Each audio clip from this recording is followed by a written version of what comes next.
Awesome. So welcome everybody. My name is Rebecca Lammers. I am the international member of the Taxpayer Advocacy Panel. I'm really excited to be presenting this webinar for everyone here. We have David and Jim from the Taxpayer Advocate Service who are going to be doing a presentation on the services that are available to international taxpayers. And I'll also be talking a little bit about what the Taxpayer Advocate Panel is as well. But I figured that we might as well go ahead and jump into it.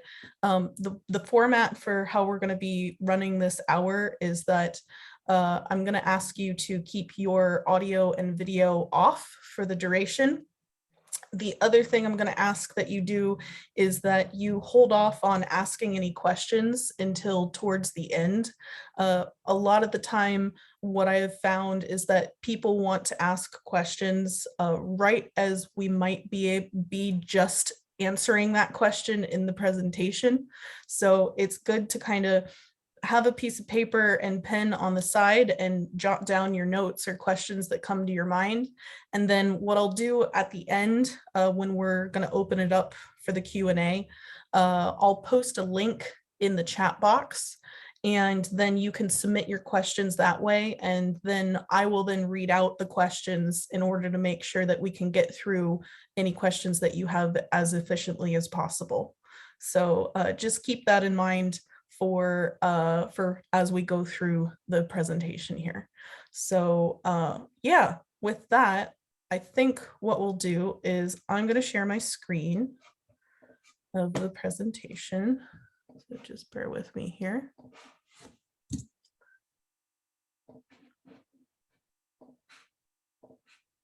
And then I'm going to hand it over to Jim and David. So I'll let you guys introduce yourselves now.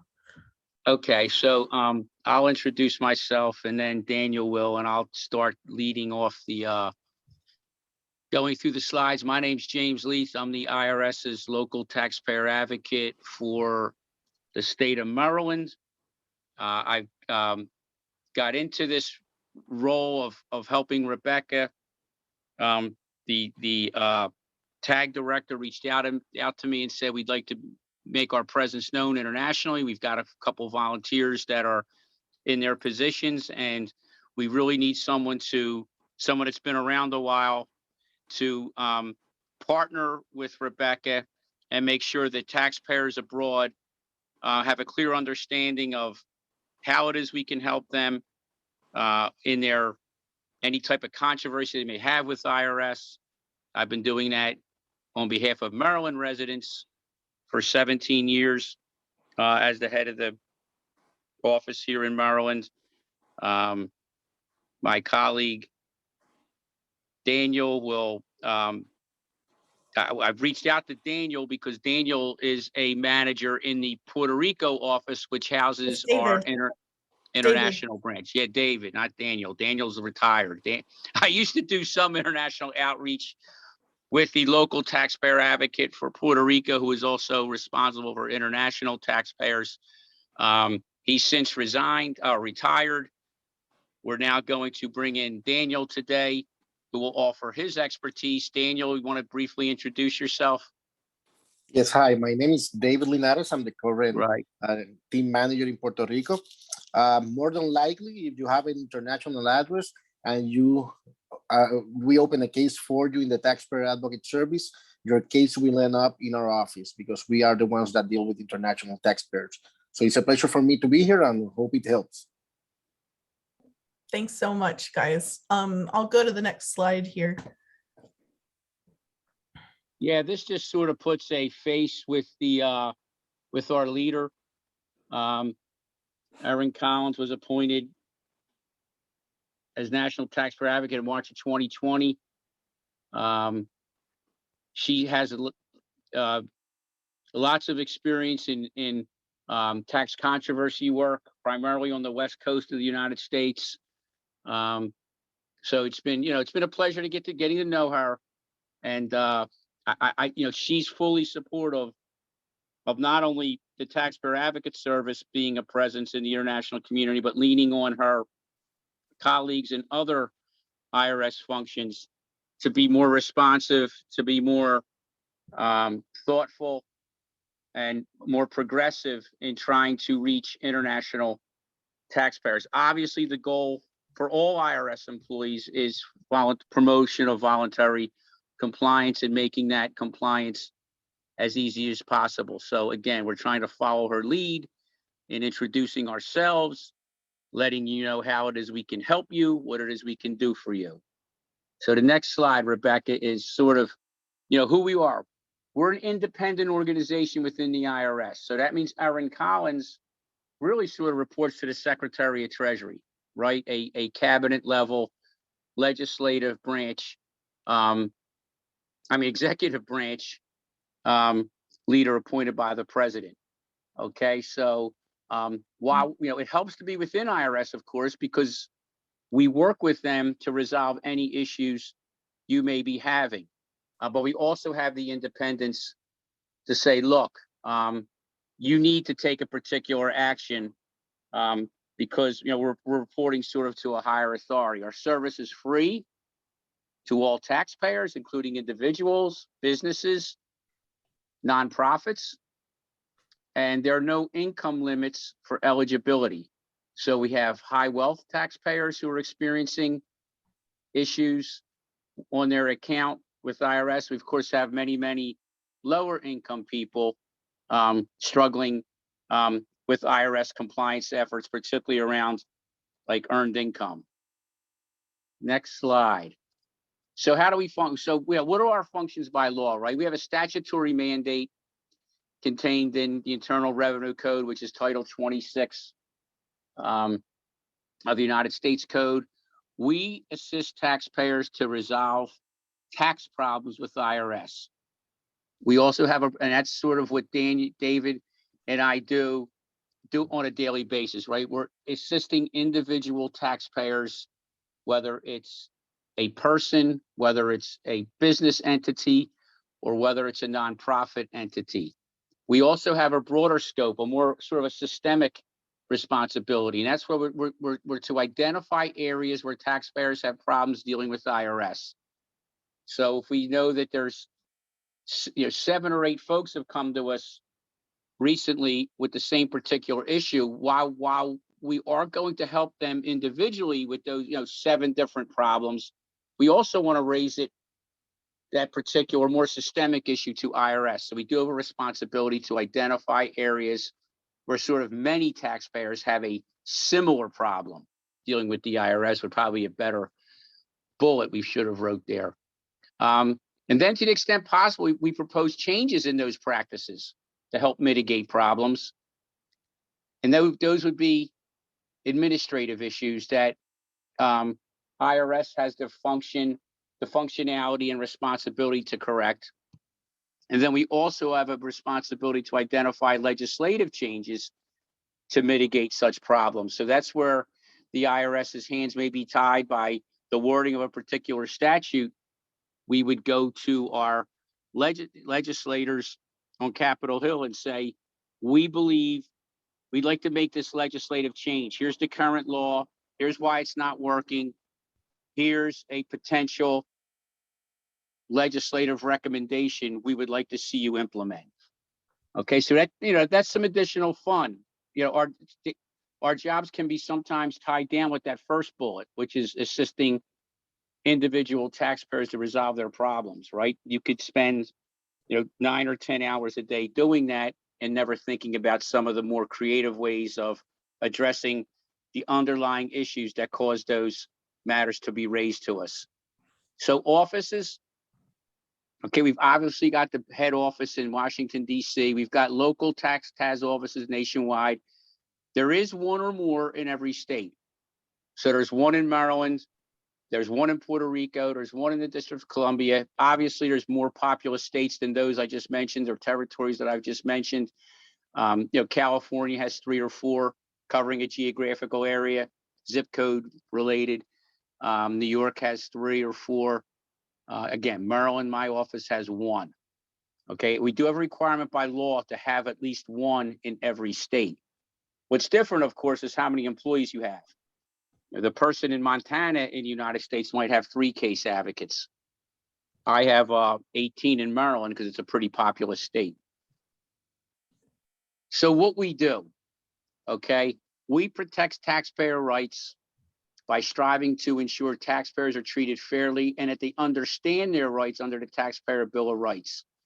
Again, we also help taxpayer where a system failed to operate as intended to fully resolve the problem. If you qualify for help, your taxpayer advocate is with you every turn and does everything possible to assist you. So this is really the crux of why it is we're here before you today, to let you know that if you're encountering a problem, we have office to help you. We have a staff to help you. We are your voice at IRS because we are within the IRS. So, you know, there's stories of how we've helped others embedded in this slide, which the slide is available to all participants. It's not a proprietary document. We would encourage you to read about some of our success stories. Those success stories not only cover individual cases, but they also cover some systemic issues that we've worked with IRS to resolve, and we also cover those issues that were outside the purview of IRS, where we needed legislation introduced. So inside that, in addition to success stories on individual case advocacy, there are success stories on Congress enacting a law that we recommended they do. Okay. The options for self-help. I'm going to skip that. I'm going to skip the roadmap. Again, we can come back to these at a later session after you've had a time to digest what that entails. But you know, this is an important slide. When to come to us for tax account help. Okay. You're experiencing a financial or economic hardship or threat of adverse action. Okay. You need your refund. You need a refund that's been due to you for over a year. The lack of access to that refund is causing you a financial hardship. Okay, either you might be, your rent may be overdue, the utility company may be coming wanting to shut off the lights. It's a pretty, only the taxpayer will know if they're experiencing a financial harm, and when they are, they need to come to us. Or immediate threat of action. You may have been assessed a penalty and IRS sends a letter sort of dunning you for that penalty, and you don't put it aside, and then the next letter is more threatening. We can levy your bank account. We can levy your retirement proceeds. We can levy your wages. We can place a lien on any real property you may own, right? So that's a threat of adverse action. Our criteria would enable you to come into us with an account related matter is you aren't able to resolve the issue through normal IRS channels. You've found a discrepancy on your tax return. The way you want to correct it is filing an amended tax return. IRS sends you a letter saying we're in receipt of your amended tax return. We're busy. We'll have this resolved in 60 days. 60 days come and go. You still haven't, your amended return has been processed, or your request for an audit reconsideration, or your request for penalty abatement. They promised you a determination by a date certain. Again, typically these notices would say 60 days. The 61st day, you come to us and we would put that up, sort of, it's a systemic burden case, right? It may not be causing you any economic hardship. You're not being threatened with adverse action, but the case is starting to languish a little. And that goes in with the third one too. You tried to contact IRS about your issue. No one's responded, and they haven't responded by the date promised. Okay. Criteria eligibility is also found in the bullet. Okay. So contacting us for help. Okay. Again, an important slide here. if you are experiencing one of those scenarios addressed previously, you want to request our help, we have a publication 1546, which lists all local taxpayer advocate offices. Obviously, for purpose of this presentation, you're really only interested in the local taxpayer advocate that services Puerto Rico. David, do you want to elaborate on that a little? Oh, you're on mute, David. My apologies. Yes, since we know that international taxpayers cannot contact the IRS through the toll-free numbers, the Puerto Rico International Office has local numbers. They are within a link on the web, on the presentation, but just it's 787. The numbers that are available there are 787-522-8600 and 8601. Let me make sure that I'm giving you that correctly. Yes. Okay. Anyway, those numbers at a normal time are limited, have limited staffing. At the moment, due to the volume of work that we are receiving, they are not being staffed. So if you call that number, no one will answer, but they are working through voicemails. So you leave a voicemail and they will get back to you. As of the moment, I cannot give you a specific time frame when they will contact you back. Usually it could be a couple of days, it might be a week, but they will call you back. So make sure that if you call that number for assistance, make sure that you leave your name and your phone number in a clearly legible manner. Make sure that your voice is clear so they can call you back, and they will call you back. And once that happens, that intake advocate from my office will contact you. It will have a discussion with you regarding your tax problem, and at that moment they will make a determination to open a case or not in our office for you to help you. Okay. Just to break this down a little bit more, David, if somebody knows, like they're like 100% sure they know that they have a problem and TAS will be able to help them, is the best way for them to get the help fastest for them to call and leave a voicemail, or should they fill out the request for Taxpayer Advocate Service? Should they fill out the form 911, or what's the best thing for them to do? If you use the available tools to determine if you meet our criteria, and you, based on what you read and using the tool, if you believe that you actually meet the Taxpayer Advocate Service criteria to open a case, go ahead and just do the 911 and you can fax it. That will be the best way. And again, it will take a little bit more time because of the volume, but we will get to you and we will open a case for you, and someone from the office will contact you directly. That's one of the perks of the Taxpayer Advocate Service, is personalized service. You will have assigned a case advocate. That person will contact you directly. You will not have to call or talk to several different people during the resolution of your case. You will talk to only that case advocate. They will give you an update every time they give you a call.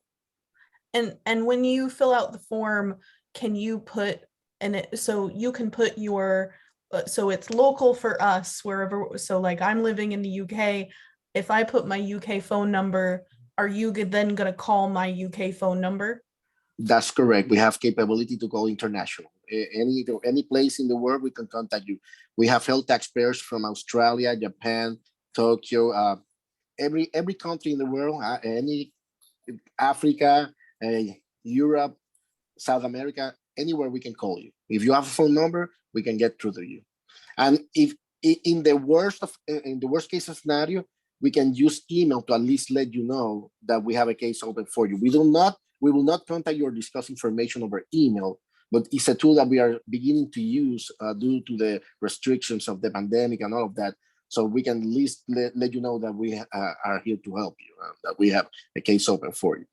Yeah, that was going to be my next question, is can you correspond by email? But it sounds like you're limited. So what is it that you can do by email?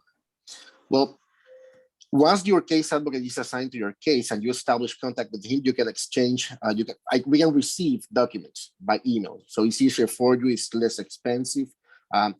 If the need arises, we can send you documents to you, but they have to be encrypted.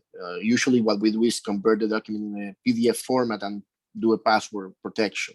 We cannot discuss the case with you over email. So if you answer us a tax question on the email, we cannot reply, but we can more than likely prepare a letter, encrypt it, and send it to you. Or establish a phone call through an email. We can do that. We can correspond with you and say, why don't we talk on this day at this hour, and we can set an appointment. We will have that. Okay, great. And when I might be jumping the gun, but once they've completed the form and they've been assigned a caseworker, would they be able to call them directly, or how does that work normally? Yes, once we open a case for you and we assign a case advocate to your case, that person will contact you directly through phone. The first contact will always be an attempt by phone. If we don't get a hold of you, then we will send you a letter, but always it will be a first attempt by phone.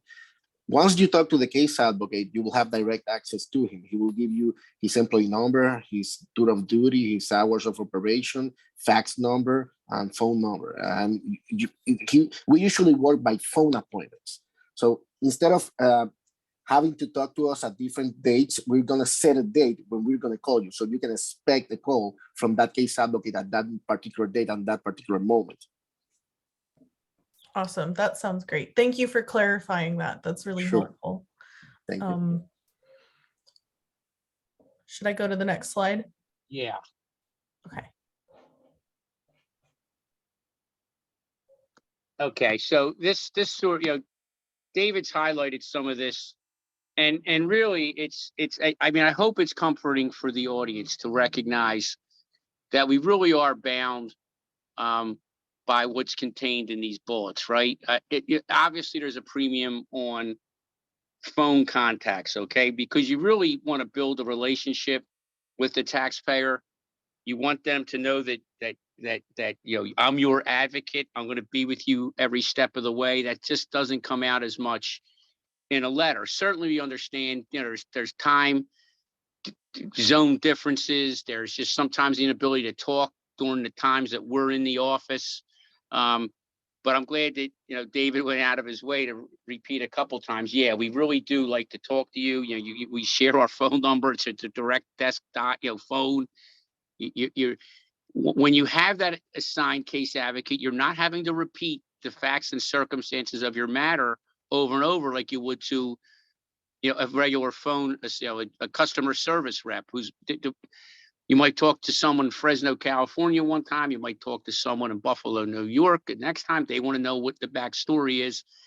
Your assigned case advocate is going to know that. So what to expect. You will be contacted in 3 to 7 days based on urgency. And look, sometimes we take that out to 10 days, depending on our inventory. We certainly appreciate the urgency and the hardship you as a taxpayer may be enduring, but we do have inventory management struggles, at times. TAS does not have a queue. We don't. You come to us and your matter meets TAS criteria. We're not saying, look, we're going to put this in a queue and get back. It's going to be assigned.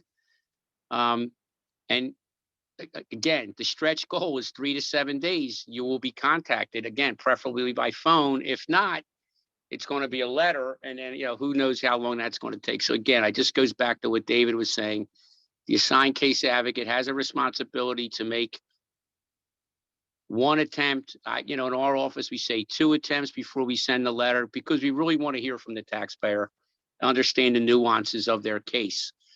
You will be given the name and contact info of the case advocate assigned.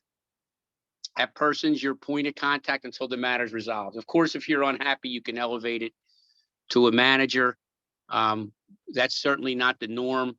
It's been my experience that case advocates are courteous, professional on the phone. I mean, if there's something that is being asked of them that they can't do, well, they may want to talk to the manager, who typically reiterate, there's nothing we can do if that's the instance. That being said, we also have a very high relief rate in our organization, right? 80%, over 80%, which means 8 out of every 10 taxpayers that come to us for assistance are getting relief. Okay, so when the taxpayer advocate contacts you, they'll attempt to clarify the issue. We also do provide an estimated completion date because we know taxpayers are so frustrated sometimes that, particularly on those systemic cases we talked about where they're promised an answer and they haven't been given an answer. You know, we've worked hundreds of thousands of cases, and we kind of know how long it's going to take for a particular type of case.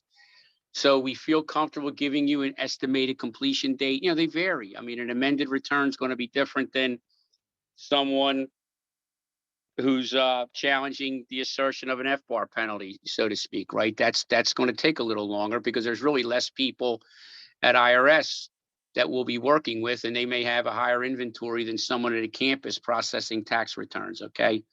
Again, it's only an estimate. Case completion can depend on a number of factors.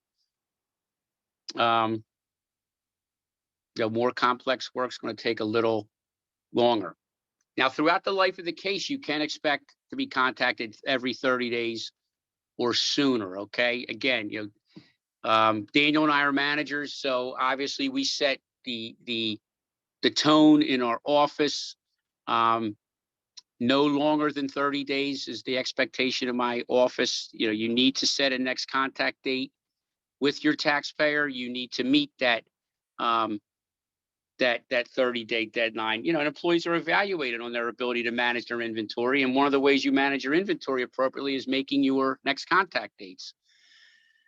So if you fail to hear from your case advocate as promised, and you can't contact them and they're not hearing back from them, you just elevate it to the manager, right? You just, you know, either go through Rebecca, go through myself, go through David.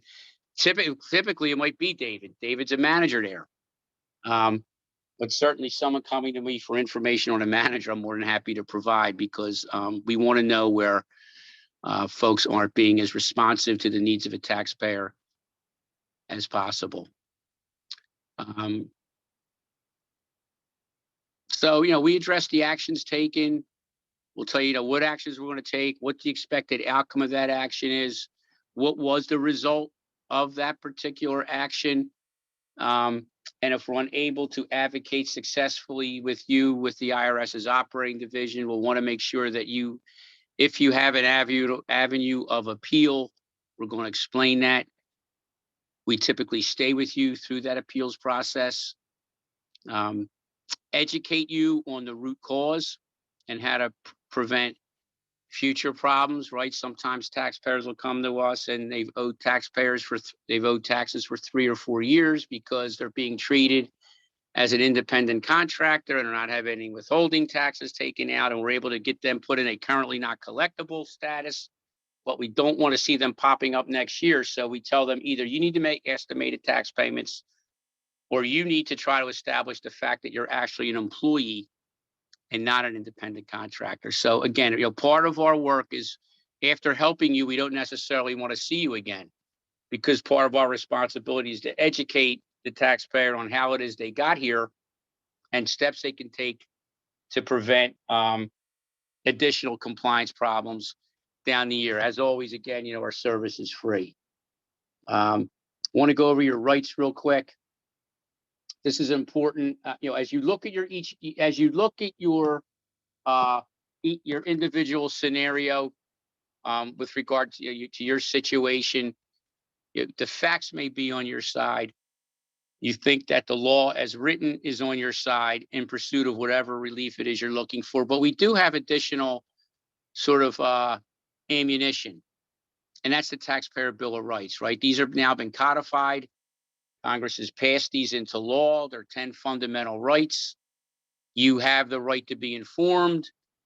You have the right to quality service. You have the right to pay no more than the correct amount of tax, the right to challenge the IRS's position, the right to an appeal into an independent forum, a right to finality, a right to privacy, right to confidentiality, right to retain representation. So, you know, why this is important is because as you're sitting there, you know, if you think that you've been unfairly assessed something, a penalty, or an additional tax, well, in addition to explaining to IRS why you think that's wrong, you can also add the fact that, you know, I do have the right to pay no more than the correct amount of tax, and it really any penalty.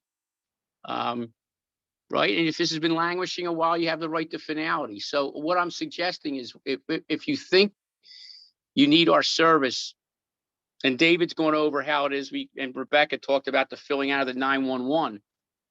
I always tell taxpayers, you also probably want to include, any one of these following rights are being violated. Okay, a big one's just the right to finality. Like, I've been waiting for whatever it is for a long time. Of course, the last one's a good catch-all. Look, I have the right to a fair and just tax system. No one's listening to me. They're not understanding what it is that I'm trying to tell you. You would want to include just a reference to any rights that you feel may be impinged, and necessitating the need for TAS assistance. Okay, we've gone through the rights. Let me see if there's any other slides. I know we want to open things up for some things. Do you want to cover ITAP briefly, Rebecca? Yeah, I mean, if you feel like you're done with your slides, I'm happy to talk about TAP. Right, because if you look at other programs, like we partner stateside very closely with low-income taxpayer clinics, but if there are none overseas, so that's, there's a slide on report to Congress, and that's sort of where we say, here are the issues facing taxpayers, the top 10 issues. Here are the top 10 most litigated issues, and it also includes legislative recommendations. So the most serious problems are the top 10 sort of issue codes that we see in case advocacy, where it's the inability to process income tax returns is number one, inability to process amended tax returns number two. So in the report, we're highlighting the significant difficulty IRS is having in those areas, and we also offer suggestions for improvement. Now, those would be administrative improvements. And then contained also in the annual report to Congress is legislative recommendations. Clearly providing more funding is a function of the legislative branch. So we let them know that we could do more with more, not just within TAS, but in the Internal Revenue Service. So if you're curious as to what it is that the National Taxpayer Advocate is recommending to Congress, we have a link to the report. If you're curious as to what taxpayers in the United States and abroad, I mean, we capture all of David's taxpayers in most serious problems. International taxpayers are often facing processing of return issues like taxpayers are stateside. So, but if you're curious as to what are the 10 most serious problems, those are contained in the report. And again, we can always follow up with additional questions you may have on that. Do you want me to jump into bilingual resources?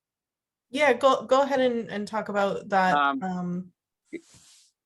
David, do you want to take this particular slide, since I know that you have quite a few, at least bilingual case advocates. I don't even have any bilingual case advocates. And then services that can be offered to speakers other than English and Spanish? Yes, well, basically all the case advocates in the Puerto Rico office are bilingual Spanish. Okay. But the IRS has other services that we can assist with the interpreter services for other languages, basically. But mainly, usually all the calls from abroad are usually US citizens, so main language will be English. But anyway, we in the Puerto Rico office, we have helped Chinese taxpayers, Japanese taxpayers, and we usually use these interpreted services. Great. All right, let me see if there's, all right. Rebecca, I'm comfortable with what it is we've provided off the slides, knowing that the audience and others that were unable to attend, but that you have access to, you'll share it. Inevitably, if there's questions, you and I will partner up and and engage David to see if we can't answer some of the questions that we didn't cover, like on well, we covered interpretive services. How about Yeah. all right, I'm I'm fine. happy to talk about the Taxpayer Advocate Panel. So what I'm going to do now is I'm going to go ahead and talk through, but for anybody here that's dying to ask a question, I'm going to put a link in the chat box. So feel free to click on that link, and then I'll be able to then go and look at your questions and review them, and then we can kind of ask those questions during the Q&A. But I'm just going to take a few minutes out to talk about the Taxpayer Advocacy Panel, which I'm a member of. So basically, the Taxpayer Advocacy Panel, which is TAP for short, is a committee of volunteers under the Department of Treasury, and essentially there's a representative from all of the states, including DC, Puerto Rico, and one international member, and that is myself. And I just started earlier this year, and I'll be serving a 3-year term. And basically it's a forum for these group of volunteers to submit comments and listen to taxpayers. So we listen to taxpayers, we then submit ideas and suggestions to the IRS in order to try to improve the services to make it easier for taxpayers to pay their taxes, basically. And it helps in a way. You can think of it as like a customer service kind of thing. So improving the customer service of the IRS. And so it's a really wide variety of people who are volunteers.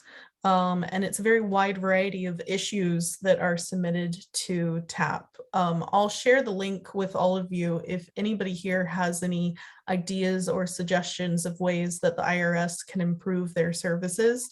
I'll share that link for you to be able to submit your suggestion.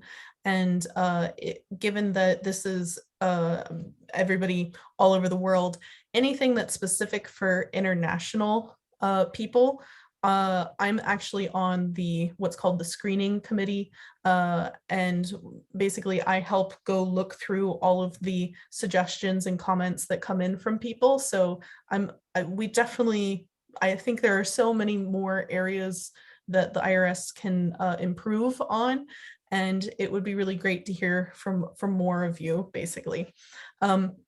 So just to clarify, the way that TAP works is we actually have public meetings. So anybody can join. It's on conference call, but you can join and listen in on the TAP meetings. And we solicit for citizen input, and then we make recommendations to the IRS to improve their services. We're not like tasks, so like what Jim and David are doing. We don't do casework, we don't work with individuals, but really what we also don't make recommendations for legislative changes, but it is very important to keep in mind that this is a very effective forum to make improvements. It's not like every suggestion that's submitted is taken on board by the IRS. A lot of the time there's pushback from them, either saying that there's a lack of funding or a lack of resources, or there's a legal reason written into law why they can't do certain things. But the good thing is that we're normally able to get a response from the IRS. They're actually required to respond to all of our questions that we submit to them. So we're able to have an open and clear dialogue with them to better understand where improvements can be made. And this just kind of breaks down where TAP is in the kind of makeup of the Department of Treasury. And TAP is supported and aligned with the IRS, but it's not part of the IRS. And also, I'm not an employee, I'm a volunteer, so it's a different kind of relationship there. And again, this is the just kind of breakdown of what Treasury and IRS and the relationship with TAP is. And yeah, so like I've already explained, we work on different projects and we present that to the IRS, and we have different groups within TAP. I think where is it? Here we go. There are various different project committees that are involved in terms of recommending improvements to the phone lines or forms or publications. The one in particular most relevant to international taxpayers is the Special Projects Committee, which is the committee that I'm on. So we deal with international issues as well as online form kind of stuff. One of the issues that we've been working on a lot recently has been helping international people access and set up an online IRS account. I've gotten a lot of reports from people who have really struggled with being able to set up an online account. It only just opened up for people outside of the US in November last year. So this is something that has a lot of teething problems, and I'm still really keen to hear from people who have really struggled with setting up an IRS account and being able to access their IRS account. So if anybody has anything in particular on that, I'm going to put my email address in the chat box later. So please email me on that front. But you can also submit your suggestions for improvements on that front directly to the TAP website too. So this is just a sampling of the different kinds of successes that TAP has had.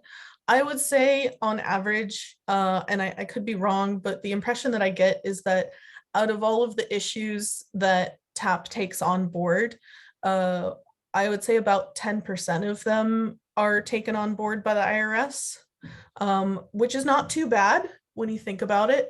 So, you know, it's always worth trying. It's always worth asking. From my personal view is if you don't ask, you don't get, right? So I always think it's worth asking and seeing what happens. Rebecca, if I could just jump in real quick and just sure. First thank you for volunteering, and thank you for being so willing to help the international community. You know, again, we all strive for the same thing. We want voluntary compliance. We want it to be simple. We want it to be easy. And you provided a significant bridge in providing a voice to international taxpayers. We don't provide in case advocacy where David and I work. Okay, we're not forms and pubs experts. Okay, we don't prepare tax returns. We're not customer service reps, so we're not there to answer questions regarding the taxability of a particular transaction. So they're neat. If that's issues, if you see a commonality of some of those issues in the international community, obviously through your organization, you have the ability to elevate that and allow David and myself to really focus on those international taxpayers that are experiencing a controversy of some sort. So, this is the first time we partnered with TAP colleagues in international. I'm certainly excited about our efforts going forward. I know David would say the same thing. So I didn't mean to interrupt you. I know you want to go over the website, but I just, I'm really trying to back up what it is you're saying about efforts to improve IRS. There's a vehicle to do that. It's through Rebecca, her organization. She'll go over the website. Where you're encountering some sort of controversy with IRS, again, you have a vehicle, right? We're a vehicle to advocacy on your behalf. So anyway, Rebecca, I thought that was a good time just to remind people of some of the different services that we provide. Yeah, sure. No problem. Yeah. So, if you have any suggestions in terms of things that you think that the IRS can improve, you just go to improveirs.org and just think of it as like, a suggestion box. You go and you submit the form. You can submit it anonymously, or you can submit it with your contact details. And if you submit with your contact details, then somebody will come back to you with a response, one way or the other. I can't say that it will be very quick, but if you provide your contact details, then you will get a response from someone about about the issue that you've submitted. I also think it's really important to make sure that the comment that you submit is in scope. So make sure that it's not something that is legislative or a personal issue. It's something that we're looking at in terms of customer service, operational, systemic kind of issues. And so some of the ones I've encountered are, for example, having an international phone number for people to be able to call, so that, because a lot of us really struggle with calling 800 numbers or toll-free numbers in the US. So that's one issue that has been worked on. Another one is being able to set up an online IRS account, which is one I'm currently working on, is ongoing.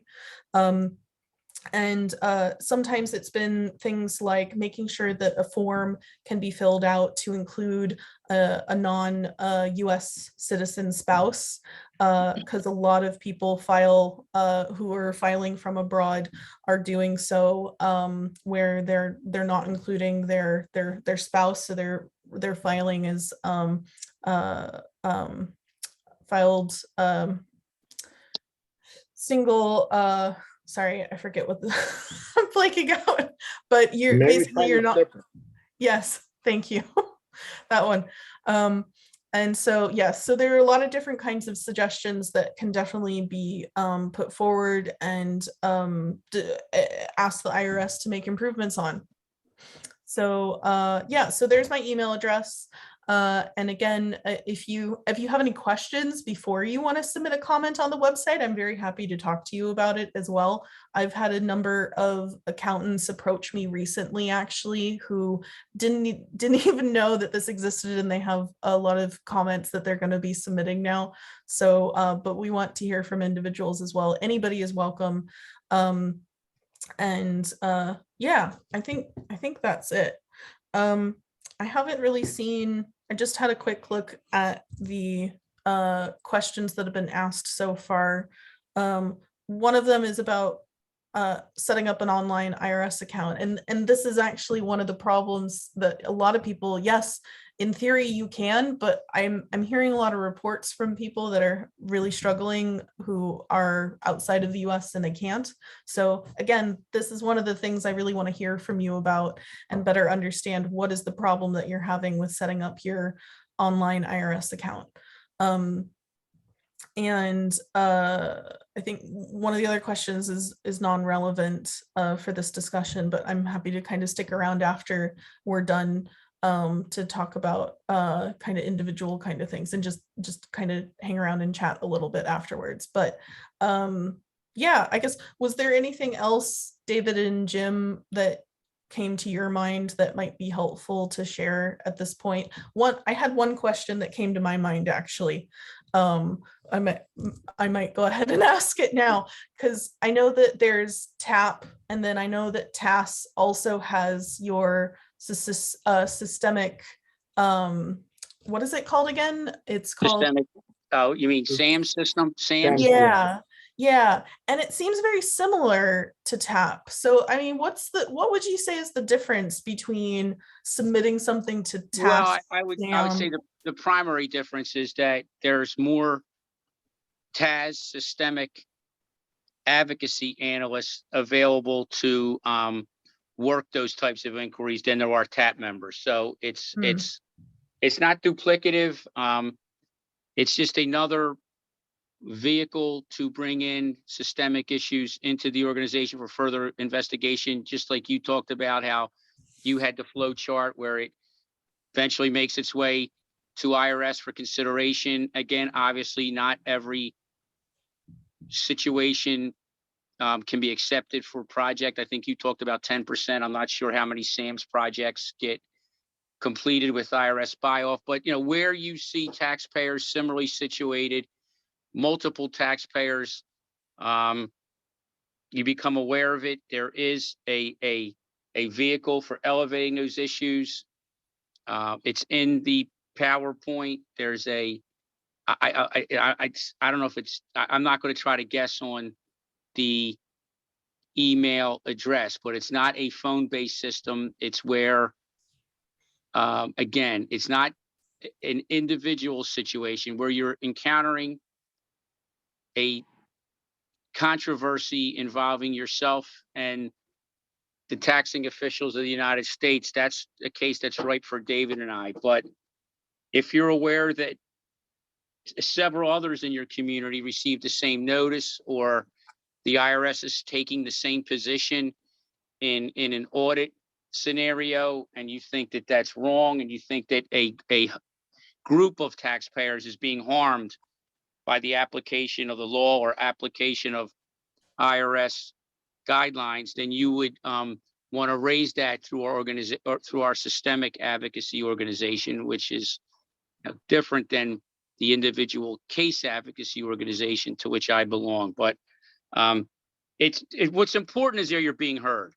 Okay, whether you have an established relationship with Rebecca and you want to talk systemic issues with her, that's fine.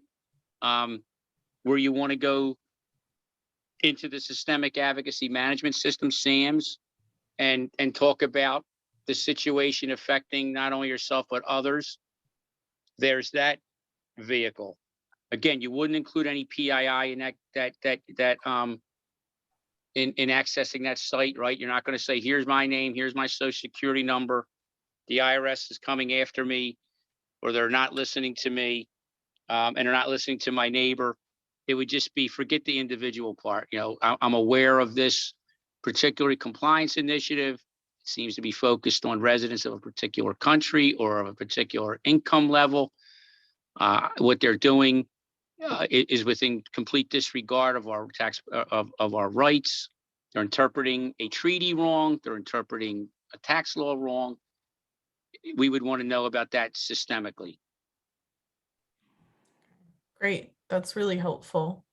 And I guess just to kind of wrap things up, like, what would you say is the most common casework that you guys work on for, well, I guess maybe in general, but David, like, what's the most common kind of cases that you come across for international taxpayers, would you say? I will say we receive a lot of transfer certificate requests. We receive a lot of cases about penalties involving forms 3520, 3520A, things like that. Lost refunds, we receive a lot of those. Foreign income exclusions. That I would say that those are the FRIPTA cases when properties are sold. That will be the more common ones. Yeah. Yeah. And I understand that you guys are now starting to do casework for the lost or people who haven't received their stimulus payments. Is that right? Are you in what the criteria? Yeah, the acceptance criteria vary from time to time regarding issues like emerging issues like that. But yes, we do help with lost refunds too, including the stimulus payments. Yeah, that's one of the most common ones that I come across. So Really? like if someone what in what circumstance, like how long should somebody wait before they contact you for getting their stimulus payments? So, if we're talking about the first checks or the first stimulus payments, we already can accept the case based on delay if they haven't received that refund. But remember that we don't substitute the IRS. So your first attempt for resolution needs to go directly to the Internal Revenue Service. If that fails, that's where we come in. So every time that you attempt to go through the normal channels, do the normal procedures, if that doesn't work, that's where we step in. Right. Yeah. Great. Well, thank you for clarifying that. I don't really have any other questions. I'm just checking to see if there are any other questions.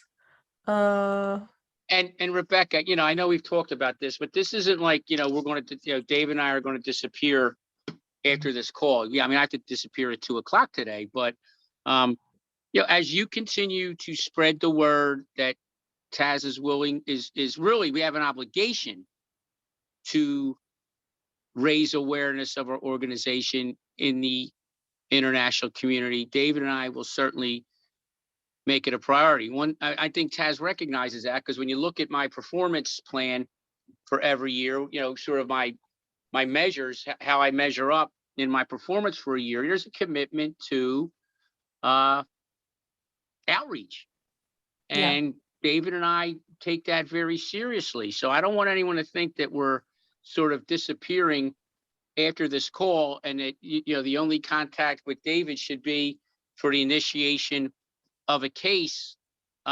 If the folks on this call would spread the word, if you continue the good efforts you're doing to promote your program, anything we can do to supplement what it is you're doing, we're happy to do so.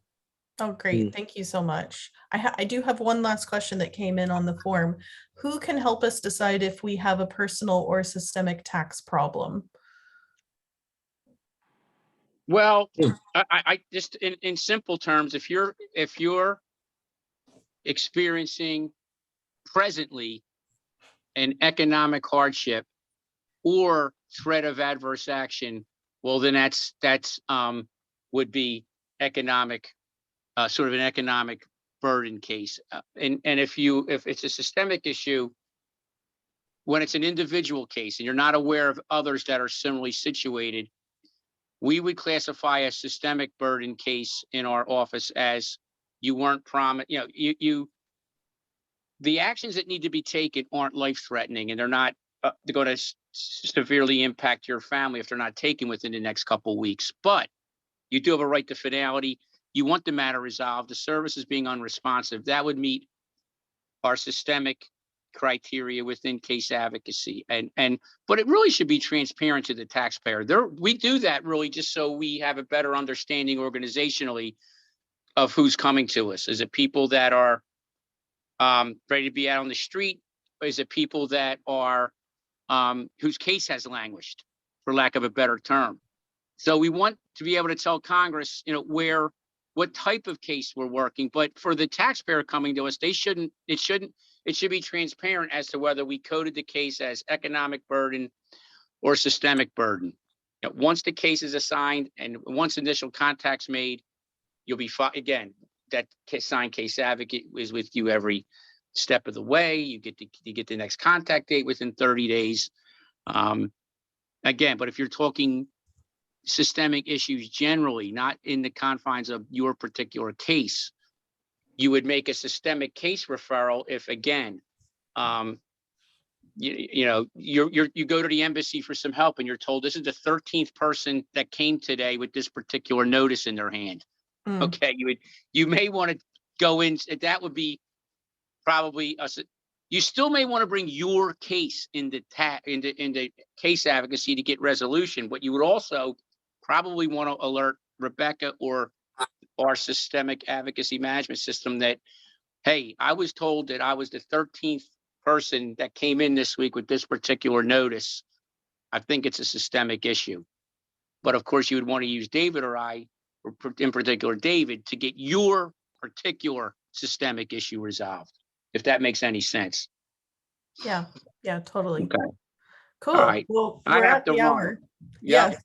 Thank you so much, guys. I really, really appreciate it. Yeah, and we thank the audience too. And again, if they could carry the word that you're not alone, your colleagues aren't alone. We are here to help. We've been, as an organization, we've been around for over 20 years. We've helped hundreds of thousands of taxpayers navigate, which can be an overwhelming, difficult bureaucracy full of red tape, or on the inside. And our goal is to cut through some of that red tape and get you to relief that you're due. Might not be everything you want, but whatever it is you do, you should be getting through David and I and our team of case advocates. All right, so thank you. David, you wanted to say some closing words? Just thank you for the opportunity to join you in this endeavor. And again, I join the words of James. We are here to help. Just give us a shout, contact us, and let's see what we can do for you. And thank you for the opportunity again.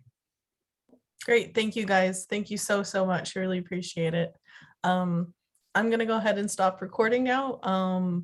But I'm going to hang around for a little bit. But David and Jim, I know you're super busy. So thank you again so much. right. I'll Thank speak you. to you guys soon. Thank you. Bye-bye. Bye-bye.